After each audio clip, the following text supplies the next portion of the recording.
우리 몸을 지탱하는 발.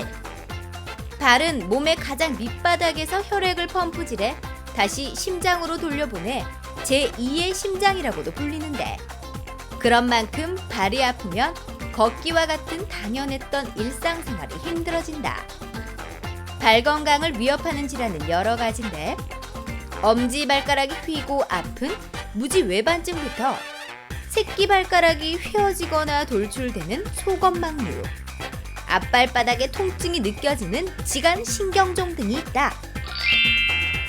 톡톡 건강토크, 오늘은 발 변형을 부르는 다양한 질환에 대해 알아본다. 네, 우리가 흔히 이제 손이나 얼굴 같은 경우는 눈에 바로 보이기 때문에 신경을 많이 쓰지만, 발 같은 경우에는 뭐 양말이나 신발을 신어서 잘 보이지 않기 때문에 상대적으로 좀 관리에 또 많이 소홀한 것도 사실입니다. 네, 하지만 이 발은 제2의 심장이라는 별명이 있을 만큼 우리 몸에서 아주 중요한 부위인데요. 톡톡 건강 토크, 오늘은 발을 변형시키는 다양한 질환에 대해서 자세히 알아보도록 하겠습니다. 네. 오늘 도움 말씀 주실 분 나오셨는데요. 네. 정형외과 전문의 이상현 과장께서 나와 계십니다. 네. 안녕하십니까? 안녕하십니까? 반갑습니다. 그럼 먼저 3분 브리핑을 통해서 발 변형을 일으키는 질환들로는 어떤 것들이 있는지 설명을 들어보도록 하겠습니다. 과장님 부탁드리겠습니다. 발에 통증이 있는 경우에 무릎이나 골반, 고관절까지 많이들 통증을 호소하시고 변형이 된다고들 찾아오십니다. 하지만 우리가 발이 아픈 경우, 변형이 있는 경우, 굳은 살이 있는 경우 신발 탓만 할 게 아니라 내 발에 병이 생기지 않았는지를 확인하는 것이 반드시 필요하겠습니다. 오늘은 그중 무지외반증과 소검막류, 그리고 지간신경종 등에 대해서 설명드리겠습니다. 자, 무지외반증이라고 하는 병은 엄지발가락에 발생하는 가장 흔한 질병으로, 무지라고 하는 것은 우리가 엄지발가락을 얘기합니다. 외반증이라는 것은 바깥쪽으로 휘는 병을 얘기하는데, 엄지발가락이 바깥쪽으로 휘어서 발생하는 변형이고 통증이라 생각하시면 됩니다. 65세 이상 여성 환자의 3분의 1 이상이 무지외반증을 갖고 있으며, 최근에는 20, 30대 남성 환자 또한 뒤꿈치 깔창을 많이 깎는다든지 폭이 좁은 구두를 신는다든지 하는 이유로 많이들 찾아오시고 계십니다. 무지외반증의 증상은 변형으로 인해서 뼈가 튀어나온 부위가 염증이 생기고 통증이 생기는 것으로 시작합니다. 해당 부위가 신발과 마찰을 일으켜 통증과 염증이 생기게 되고, 변형이 점점 진행함에 따라 작은 발가락들이 공간이 적어지게 되고, 따라서 작은 발가락들이 올라타게 되는 변형이 나타날 수 있습니다. 그런 경우에 두 번째 발가락 위쪽에 궤양이 생기는 경우도 있고, 발바닥 쪽에 굳은 살이 생기는 경우도 있습니다. 그리고 1번, 2번 발가락 사이에 티눈이라고 많이 표현하시는데요.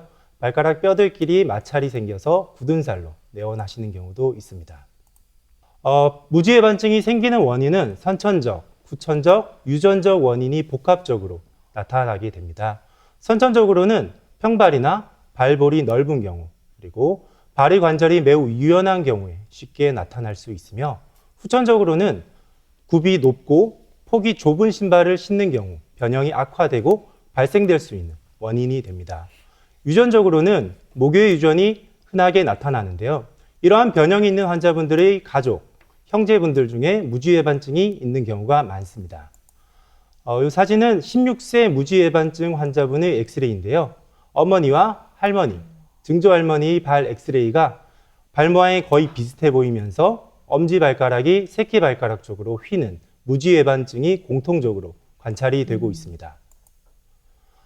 우리가 신발을 선택할 때 이 발가락들이 위치하는 공간을 족지상자라는 표현을 씁니다. 이 족지상자가 좁은 신발을 신었을 때는 엄지발가락이 외측으로 휘는 변형이 관찰이 되고 있습니다. 오른쪽 사진을 보시면 신발을 벗었을 때의 발 모양과 여성분들이 좋아하시는 이런 예쁜 신발이 있는데요. 엑스레이를 우리가 신발을 벗고 신발을 신고 찍었을 때 이렇게 발 모양의 큰 차이가 있는 것을 관찰할 수 있습니다. 다음 사진은 발의 압력에 대한 얘기인데요. 우리가 편한 신발을 신었을 때 발의 앞쪽과 뒤쪽에 동일한 압력이 가해집니다. 하지만 6cm 이상의 힐을 신었을 때는 앞쪽에 75%, 뒤쪽에 25%의 압력이 가해지게 되고, 10cm 이상의 힐을 신었을 때에는 체중의 대부분이 발의 앞쪽에 실리는 것을 확인할 수 있습니다. 하이힐을 신었을 때의 엑스레이 측면 사진인데요. 굉장히 높은 하이힐을 신고 엑스레이를 저희가 찍었습니다. 보면 발의 체중에서 대부분의 무게가 앞쪽에 실리는 것을 확인할 수 있고, 이러한 높은 압력은 발의 변형과 통증을 악화시키는 주요한 원인이 된다 하겠습니다.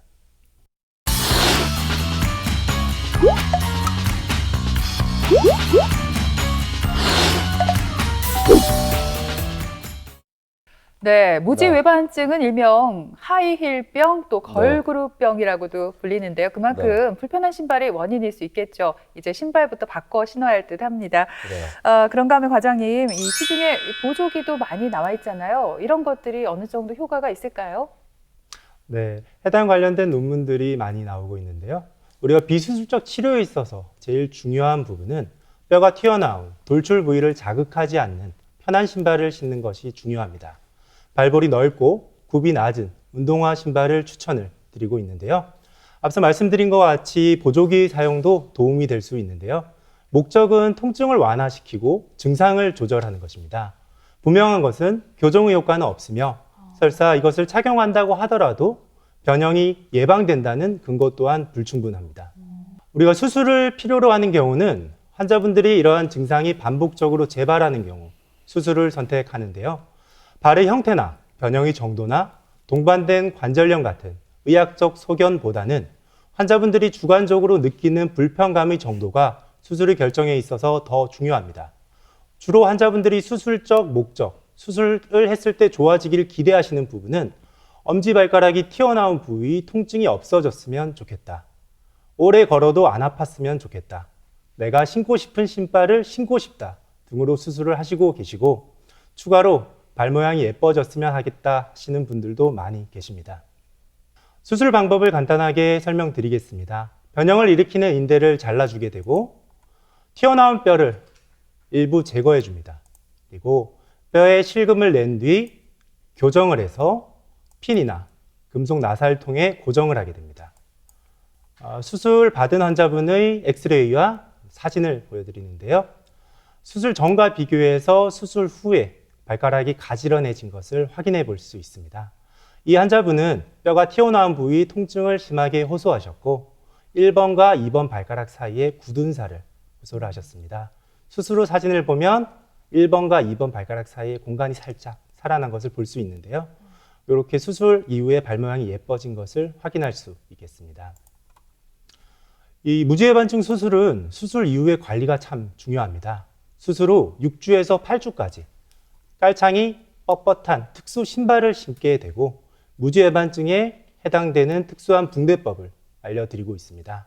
그리고 뒤꿈치 위주로 살살 디뎌볼 수 있습니다. 단, 아프지 않다고 해서 이런 신발 착용을 안 하시거나 붕대를 감지 않는다고 하면 재발의 주요한 원인이 될 수 있으므로 주의하셔야 되겠습니다.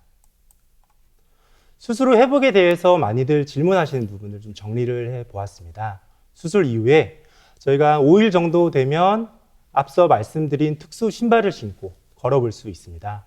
그리고 2주 정도 지나면 상처가 잘 아문 것을 확인하고 흐르는 물로 가볍게 씻으실 수 있습니다.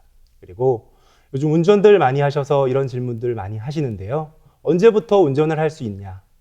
해당되는 논문을 찾아본 결과 6주 뒤부터 단거리 운전부터 조심스럽게 하실 수 있습니다. 그리고 업무의 강도나 노동의 종류에 따라 다르기는 하지만 3주에서 6주 이후에 직장 복귀가 가능하시겠습니다. 평상시 신발 착용 또한 중요한 부분인데요. 수술 후 2개월에서 3개월 정도 경과된 이후부터 편한 신발부터 점진적으로 착용 시간을 늘려가시는 것을 권고드리고 있습니다. 수술 후 무엇보다 관리가 참 중요할 것 같아요. 그런데 우리 과장님 설명하신 대로 무지외반증은 이제 뼈가 변형되는 질환이니까 완전하게 치료를 받으려면 수술밖에 없잖아요. 근데 환자 입장에서는 이게 뼈로 맞추고 하면 굉장히 아플 것 같기도 하고 맞습니다. 또 이런 질문 많이 하실 것 같아요. 선생님, 양쪽 한 번에 받으면 안 될까요? 이런 질문 하시지 않나요? 네, 맞습니다. 수술을 결정하시는 데 있어서 통증이라는 부분은 참 중요합니다. 환자분들이 변형이나 이런 통증으로 해서 많이 고생들을 하시는데 아플까 봐 수술을 쉽게들 선택을 못 하십니다. 네. 하지만 최근에는 대부분의 병원에서 이런 통증을 줄여주기 위해서 많이들 노력을 하고 있습니다. 일단 몸의 부담을 줄여드리기 위해서 저희가 하반신 마취, 척추 마취를 해서 수술을 하고 있고요. 수술 이후에 발을로 가는 신경에 마취를 하고 있습니다. 이런 신경 마취를 하면 통증을 전혀 못 느끼십니다.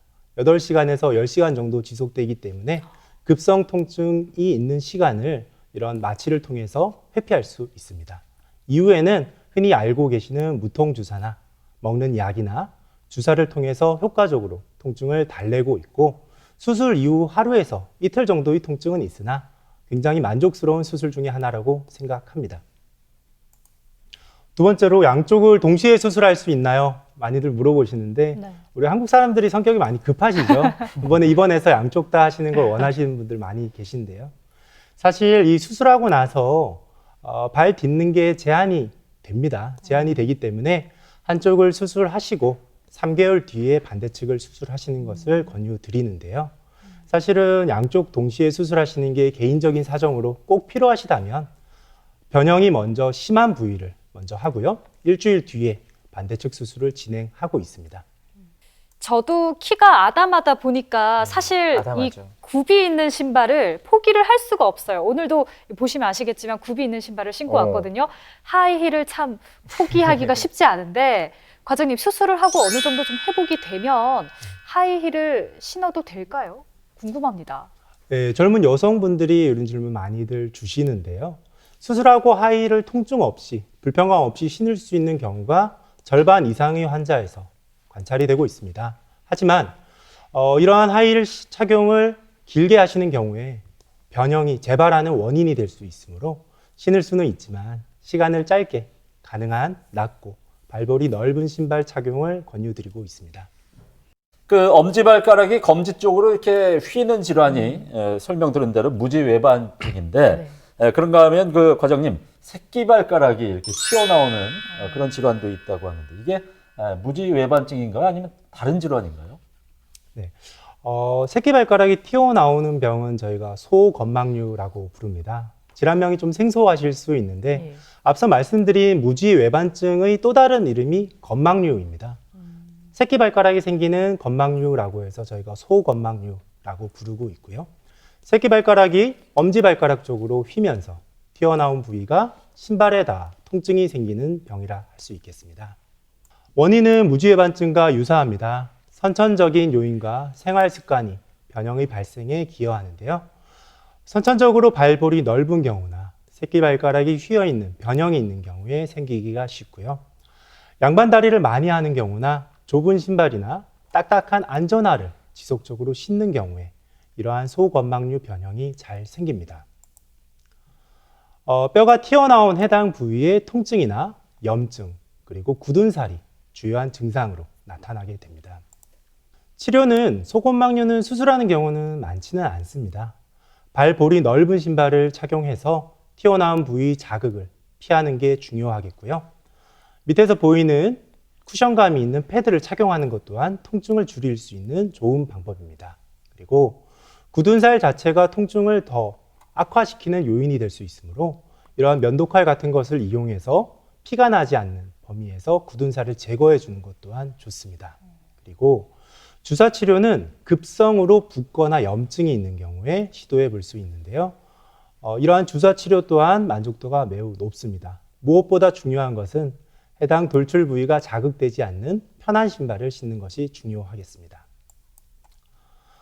이러한 통증이 반복적으로 재발되는 경우에는 저희가 수술을 시행하고 있는데요. 수술의 목적은 발의 폭을 줄이고 튀어나온 뼈 돌출부를 줄여주는 것입니다. 변형이 경미한 경우에는 튀어나온 뼈를 제거해주는 골절제술이 도움이 될 수 있으며, 변형이 많이 심하거나 발볼이 많이 넓은 경우에는 뼈에 실금을 내서 변형을 교정하는 여러 가지 수술 방법들이 시행되고 있습니다. 과장님 말씀하신 대로 앞에서 이제 볼이 좁은 신발들을 여성분들이 또 좋아하다 보니까 발가락 관절이 구부러진 상태에서 또 굳게 되고 변형까지 일으키게 되잖아요. 네. 과장님, 이 외에 또 발 변형을 유발하는 질환들 좀 어떤 것들이 있을까요?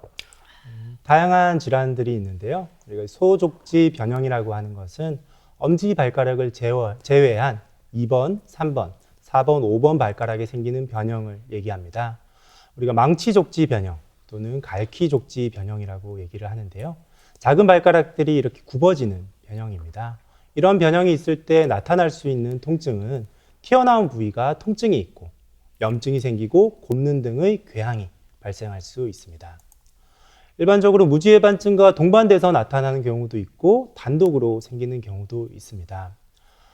변형의 정도에 따라 저희가 부드러운 경우 또는 뻣뻣한 경우로 나눠서 생각을 해볼 수 있는데요. 변형이 부드러운 경우에는 단순히 변형을 유발시키는 힘줄을 잘라주는 치료가 도움이 되고, 변형이 뻣뻣한 경우에는 뼈를 잘라주는 절제관절 성형술이라는 치료가 도움이 됩니다. 치료를 자세히 살펴보시면 이 사진은 변형이 유연한 경우에 해당됩니다. 변형을 악화시키는 발가락을 당기는 굴곡권을 잘라주는 치료가 있으시고요. 굴곡권을 잘라서 신전건으로 옮겨주는 건 이전술 또한 만족스러운 결과가 보고되고 있습니다. 두 번째로는 절제관절 성형술이라는 방법인데요. 변형이 많이 뻣뻣한 경우에는 튀어나온 뼈의 일부를 제거해야 됩니다. 제거한 뒤 간단한 핀을 이용해서 고정을 해서 발의 모양을 교정해 볼 수 있습니다. 수술한 환자분 엑스레이인데요. 튀어나온 부위가 많이 가라앉았고 발가락이 곧게 펴진 것을 확인할 수 있습니다. 네, 이 발은 몸의 가장 밑바닥에서 혈액을 펌프질해서 다시 심장으로 돌려보내기 때문에 제2의 심장이라고도 불립니다. 하지만 우리가 이 발을 심장만큼 소중하게 생각하지는 않는 것 같아요. 저녁에 발에 로션 듬뿍 발라가지고 마사지를 좀 해줘야 할 것 같습니다. 과장님, 그런가 하면요, 발의 앞부분이 아프다면 한 번쯤 의심해 봐야 하는 질환이 있다고요? 네. 발의 앞쪽이 아플 경우에 특히 발바닥 쪽의 통증을 유발하는 두 가지 병이 있습니다. 중족골통과 지관신경종이 그것인데요. 먼저 중족골통에 대해서 설명드리겠습니다. 중족골통이라는 병은 중족골 부위에 통증이 있을 때 중족골통이라는 진단명을 씁니다. 중족골이라고 하는 부분은 우리 몸에서 발 허리뼈를 중족골이라고 합니다. 이 발 허리뼈의 머리 부위에 통증이 있는 것을 중족골통이라고 하는데요. 오래 서 있거나 걷거나 뛸 때 발바닥 앞부분에 통증과 굳은 살이 생기는 질환을 저희가 중족골통이라고 얘기하고 있습니다. 원인은 다양한데요. 엄지발가락의 체중 지지 기능이 줄어든 경우에 발바닥이 아플 수 있습니다. 엑스레이 환자분은 발 허리 부위에 골절이 생겨서 엄지발가락이 위쪽으로 들린 분입니다. 따라서 2번, 3번, 4번 발 허리뼈의 머리 부위에 체중이 많이 실리게 되고 만성적인 통증이 발생할 수 있습니다. 두 번째는 두 번째 발 허리뼈가 긴 경우인데요. 실제로 엑스레이를 찍어보면 이런 형태의 발이 상당히 많습니다. 하지만 이렇게 두 번째 발 허리뼈가 긴 경우에는 두 번째 발 허리뼈 머리, 발바닥 방향에 굳은 살이 생기고 통증이 발생할 수 있습니다. 이 환자분은 이제 골절로 인해서 발 허리뼈가 발바닥 방향으로 꺾어져서 붙은 분인데요. 이렇게 발바닥 방향으로 변형된 경우에는 발바닥의 통증을 유발할 수 있습니다. 두 번째 발 허리뼈의 머리 부위에 괴사가 생긴 분의 엑스레이인데요. 관절염이나 변형이 있는 경우에도 통증이 발생이 가능합니다. 그 외에도 나이가 들어감에 따라서 발바닥의 쿠션 조직의 위축이 생기는 경우에 통증이 있을 수 있고, 아킬레스건이 짧은 경우 걸어 다닐 때 발바닥의 압력이 많이 올라감에 따라서 발바닥 통증이 유발될 수 있겠습니다. 치료는 저희가 먼저 비수술적 치료를 시도하는데요. 발바닥에 생긴 굳은 살 자체는 살에 박힌 못처럼 통증을 더 악화시킬 수 있기 때문에 굳은 살을 제거하는 것이 도움이 됩니다. 그리고 패드나 깔창을 통해서 저희가 치료를 하고 있는데요. 크게 두 가지 원리에서 이런 패드나 깔창을 시행하고 있습니다. 패드는 통증이 유발되는 부위에 부드러운 재질의 패드를 부착하여 통증을 경감시켜주는 방향으로 치료를 하고 있고, 깔창은 통증이 생기는 부위보다 조금 더 가까운 쪽에 부착을 해서 아치 부위로 체중을 옮겨주는 방향의 치료가 되겠습니다. 이러한 치료에도 불구하고 계속해서 불편하신 경우에는 수술을 시행을 합니다. 수술의 방법은 뼈가 튀어나온 부위를 제거하는 방법과 함께 발바닥으로 많이 변형이 있는 경우에는 뼈에 금을 내서 발가락을 위로 올려주는 방향의 수술이 가능하겠고요. 발가락이 너무 긴 경우에는 짧게 만들어주는 수술 또한 가능합니다. 네, 그런가 하면은 발바닥 통증을 유발하는 질환으로 지간신경종이 있다고 아까 말씀을 해주셨는데, 과장님 병명이 좀 생소하거든요. 근데 많은 분들이 족저근막염인 줄 알고 병원을 찾았다가 이걸 진단을 많이 받으신다면서요? 네, 맞습니다. 환자분들이 이렇게 외래를 찾아오실 때 족저근막염이래요 하고 오시는 분들이 많이 계시는데요. 지간신경종은 족저근막염이랑 조금은 다릅니다. 먼저 질환명에 대해서 설명을 드리면 발가락 사이에 있다고 해서 저희가 이런 신경을 지간신경이라고 부르는데요. 이 지간신경 자체가 많이 두꺼워져 있는 병을 지간신경종이라고 부릅니다. 실제로 신경종, 신경에 생기는 종양은 아닙니다. 반복적인 자극에 의해서 신경에 섬유화가 생기고 두꺼워진 상태를 얘기합니다. 증상은 걸을 때 발의 앞부분, 특히 발바닥 쪽이 화끈거리고 욱신거리고 저린 증상을 호소하시는데요. 특히 힐이 높고 발이 좁은 신발을 신을 경우에 이러한 통증이 심해지는 경향이 있고, 신발을 벗으면 통증이 줄어드는 경향이 있습니다. 옆에 보이는 사진은 발에 가해지는 압력에 얘기하는 건데요. 이렇게 마지막에 우리 걸을 때 발을 떼는 동작 시에 발의 앞쪽에 압력이 집중적으로 가해집니다. 이때 신경에 자극이 되게 되고, 신경이 자극이 되게 되면 발가락 쪽으로 찌르는 듯한 신경통이 발생할 수 있습니다. 앞서 말씀드린 부분과 같이 족저근막염과 지간신경종을 구분하는 것은 치료에 있어서 중요합니다. 사진에서 뒤꿈치 쪽 그리고 발 앞쪽 통증이 나눠서 표시가 되고 있는데요. 족저근막염 환자의 90%는 발 뒤꿈치 쪽을 아파하십니다. 그리고 족저근막염은 발이 피로해서 생기는 병이기 때문에 주무시고 일어나서 또는 한참 자리에 앉았다가 첫 발을 디딜 때 발 뒤꿈치 쪽이 찢어지는 듯한 통증을 호소하십니다. 반대로 지간신경종은 발 앞쪽에 통증이 나타나게 되고, 물론 심한 경우에는 발바닥 쪽 전체적으로 나타날 수도 있지만 대부분의 경우에는 발 앞쪽에 국한된 통증을 호소하시고 오히려 발가락 쪽으로 저린 통증이 더 주요하게 나타납니다. 그리고 앞서 말씀드린 바와 같이 볼이 좁고 굽이 높은 신발을 신었을 때, 디뎠을 때 찌릿하는 특징적인 통증이 나타나게 됩니다. 진단은 저희가 진찰 그리고 초음파 소견을 종합하여 확진을 하고 있는데요.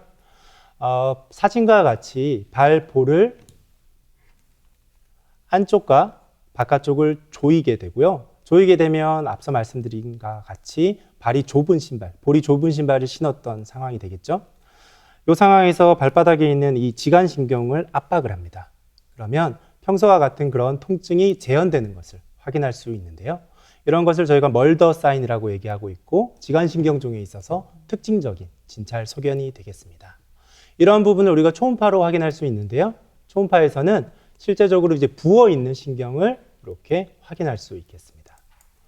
치료는 앞서 말씀드린 부분과 같이 편한 신발을 신는 것과 활동을 조절하시는 것이 기본적인 치료가 됩니다. 보조기 치료는 쿠션과 깔창을 이용하여서 통증 부위로 가는 압력을 줄여주는 방법이 되겠고요. 국소 주사 치료는 굉장히 효과가 좋은 치료 방법 중에 하나인데요. 굉장히 강력한 항염증 주사인 스테로이드 주사를 사용을 합니다. 신경 주위에 이렇게 주사를 하게 되면 즉각적인 통증 호전 효과가 나타나게 되는데요.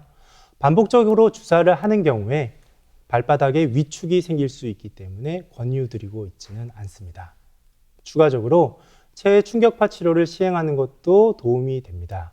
체외 충격파 치료를 통해서 신경에 생긴 염증을 달래고 인대 및 신경의 재생을 도와드릴 수 있습니다. 이러한 보존적 치료에도 불구하고 계속해서 통증이 있는 경우 수술을 택하는데요.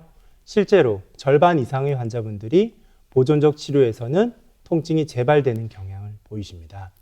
수술의 방법은 크게 신경절제와 신경유리술 두 가지로 나눠볼 수 있는데요. 발등에 이렇게 절개를 해서 두꺼워진 신경을 제거하는 것이 표준적인 수술 방법이 됩니다. 하지만 수술 이후에 통증의 효과가 약 3분의 2 정도의 환자에서 관찰이 되고, 장기적으로 보았을 때는 신경종이 재발되는 경우가 있을 수 있기 때문에 신중하게 수술을 결정하는 것이 중요하겠습니다. 무지외반증 수술을 하면 과장님 아무래도 이제 돌출된 뼈를 또 제거를 해야 되니까 입원 기간도 좀 길어지지 않을까 싶어요. 어느 정도 지나면 퇴원을 할 수 있을까요? 맞습니다. 이게 입원 기간에 대해서는 이제 미리 안내를 드리는데요. 보통 저는 일주일 정도 입원하고 통원 치료를 하고 있습니다. 앞서 보여드린 바와 같이 한 5일 정도 되면 걸어 다닐 수 있다 설명드렸는데요. 퇴원에 있어서 중요한 부분은 아프지 말아야 되고 활동이 어느 정도 가능해야 된다고 생각합니다. 일주일 정도 입원 이후에 통원 치료를 시행하고 있습니다. 네, 모든 수술이 그렇듯이 이 무지외반증 수술 역시 적기가 있을 것 같아요. 과장님, 만약에 골든타임을 놓치면 또 심각한 합병증이 생길 수가 있다고요? 무지외반증에 있어서는 이제 골든타임, 언제가 수술 적기냐라는 내용은 따로 없습니다. 앞서 말씀드린 부분과 같이 무지외반증 수술은 환자분의 주관적인 불편감이 수술 시점에 있어서 제일 중요합니다. 제가 보여드리지 않은 사진들이 많은데요. 발가락이 정말 많이 돌아가서 할머니들이 많이 찾아오시는데요. 잘 견디십니다. 잘 견디시고. 하지만 수술 변형이 많이 진행되었다고 하면 발가락 관절의 관절염이 발생할 수 있고 두 번째, 세 번째, 네 번째 발가락의 통증과 변형이 더 생길 수 있기 때문에 너무 고생하지 않고 적절한 시기에 수술을 받는 것은 중요하겠습니다. 네, 이 무지외반증은 하이힐 같은 굽 높은 신발을 신었을 때 네. 잘 생긴다고 알려져 있는데요. 그런데 과장님, 슬리퍼나 샌들을 자주 신는 분들도 이 증상을 호소하시는 분들이 많이 계시다고요. 네, 맞습니다. 우리가 무지외반증 중에 청소년기에 생기는 무지외반증도 있습니다. 우리 어린 친구들은 사실 힐을 신지는 않죠. 앞서 말씀드린 부분과 같이 다양한 원인이 복합적으로 결합이 되어서 무지외반증이라는 병이 생기고요. 발볼이 많이 넓거나 유연한 경우에, 관절이 많이 유연한 경우에 특히 생길 수가 있으므로 꼭 신발이 모든 원인이다라고 말씀드리지는 못하겠습니다. 정리를 하자면요. 우리가 발에 통증이 나타날 수 있는 다양한 질환이 있습니다. 하지만 처음부터 저희가 수술을 시행해야 된다라고 말씀드리지는 않습니다. 무엇보다 중요한 것은 발의 건강 관리를 하시는 것인데요. 저는 신발에 발을 맞추는 것보다는 발에 신발을 맞추시라고 권유드리고 있습니다. 보통 신발을 선택하는 기준이 되는 것은 저녁 시간에 발이 많이 부어 있을 때 신발을 구매하시는 게 좋은데요. 발볼이 충분히 넓고 재질이 부드러우며 힐 높이가 높지 않은 신발을 구매하시는 것이 발의 건강 관리에 있어서 중요합니다. 그리고 오래 서 있거나 노동을 많이 하시는 분들 같은 경우에는 저녁에 돌아오셔서 종아리와 발바닥을 마사지 하시고 스트레칭 하시고 족욕을 하셔서 발의 피로감을 줄이시는 것이 발이 병이 생기지 않는 중요한 방향이라고 생각합니다. 네, 이렇게 발은 제2의 심장이라 불릴 정도로 우리 몸에서 중요한 역할을 많이 하고 있지만은 우리가 그만큼 발 건강에 대해서 신경을 좀 덜 쓰고 있는 것 같습니다. 발이 불편하게 되면은 일단 걷는 게 부자연스러워지고 자세가 삐딱해지면서 허리라든가 골반, 무릎 등등 신체 전반에 좋지 않은 영향을 미칠 수 있습니다. 예, 발 앞부분이 뾰족한 신발보다는 발볼이 넓고 굽이 낮은 신발을 신는 게 좋겠고요. 또 평소에 그 양반 다리로 앉기보다 의자나 소파 생활을 하시는 게 발 건강에 도움이 될 수 있다는 점 기억해 두시기 바랍니다. 네, 지금까지 이 시간 도움 말씀에 정형외과 전문의 이상현 과장께서 수고해 주셨습니다. 네, 오늘 고맙습니다.